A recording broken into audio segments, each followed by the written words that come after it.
नमस्तुभ्यम दर्शकों, हर हर महादेव। आप सभी का हमारे चैनल शिव कथा उपाय पर बहुत बहुत स्वागत है। कैसे हैं आप सब? मैं आशा करती हूँ दर्शकों आप सभी स्वस्थ और सुरक्षित होंगे। दर्शकों, आप सभी जानते हैं कि 8 अगस्त दिन मंगलवार को सावन और अधिक मास की बड़ी अष्टमी तिथि है। पूजनीय पंडित जी ने आज की कथा श्री कावड़ शिव महापुराण कथा में 7 तिथियों का विशेष रूप से वर्णन किया है। इन 7 तिथियों पर यदि हम महादेव के समक्ष शाम के समय इस एक उपाय को करते हैं तो महादेव हमारे जीवन की समस्त कामनाओं को पूर्ण करते हैं। यह 7 तिथियां हमारे जीवन में सुखमयता लेकर आती हैं और हमारे जीवन की अधूरी कामना को पूर्ण करती हैं। यदि आपके जीवन की कोई कामना है जिसे आप पूर्ण करना चाहते हैं, महादेव का आशीर्वाद प्राप्त करना चाहते हैं, तो इस एक उपाय को शाम के समय रात्रि 8 बजे से पूर्व ही आपको कर लेना है। शाम का समय प्रदोष काल महादेव को अति प्रिय माना जाता है। माना जाता है कि इस समय पर स्वयं देवादिदेव महादेव माता पार्वती के संग धरती पर भ्रमण करने के लिए निकलते हैं और अपने भक्तों के सभी कष्टों को दूर कर उनके जीवन की समस्त कामनाओं को पूर्ण करते हैं। तो इस समय पर यदि हम महादेव को प्रसन्न कर लेते हैं तो जीवन की सभी कामनाएं पूर्ण हो जाती है। तो चलिए जानते हैं किस प्रकार से आपको इस उपाय को करना है जो 7 तिथियों पर पूजनीय पंडित जी ने हमें बताया है।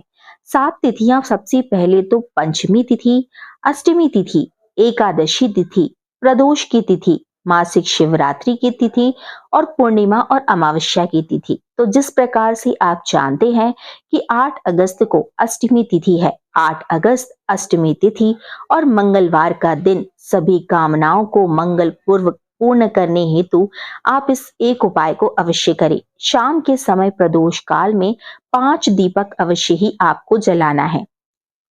जो भी व्यक्ति सच्चे मन से यह 5 दीपक का उपाय करेगा, महादेव उसकी कामना को पूर्ण कर देंगे। घर का कोई भी सदस्य इस उपाय को अवश्य ही कर सकता है। पूर्ण परिवार को इसका लाभ होगा और पूर्ण परिवार की कामनाएं पूर्ण होगी। चलिए जानते हैं किस प्रकार से आपको इस एक उपाय को करना है। इस उपाय को आपको करने के लिए 5 दीपकों की आवश्यकता होगी।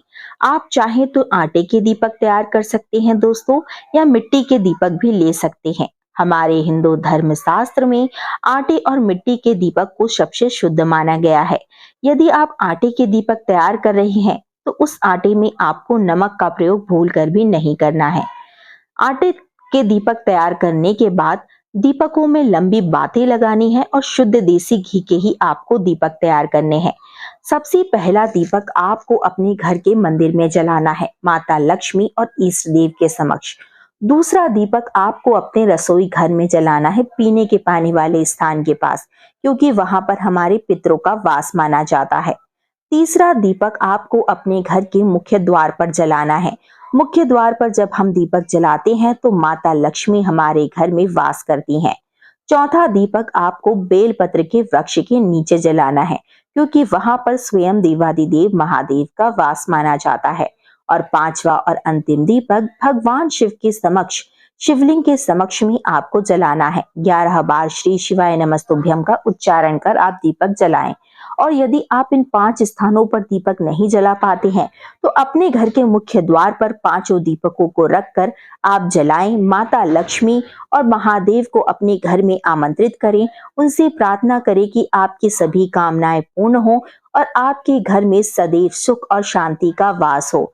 माता लक्ष्मी आपके घर में स्थायी रूप से वास करेंगी और सावन के पवित्र माह में महादेव आपकी सभी कामनाओं को पूर्ण कर देंगे। धन्यवाद दर्शकों। यदि आपको हमारा आज का वीडियो अच्छा लगा हो, उपाय अच्छा लगा हो, तो वीडियो को लाइक करें, कमेंट करें और चैनल को सब्सक्राइब करें। धन्यवाद। श्री शिवाय नमस्तुभ्यम।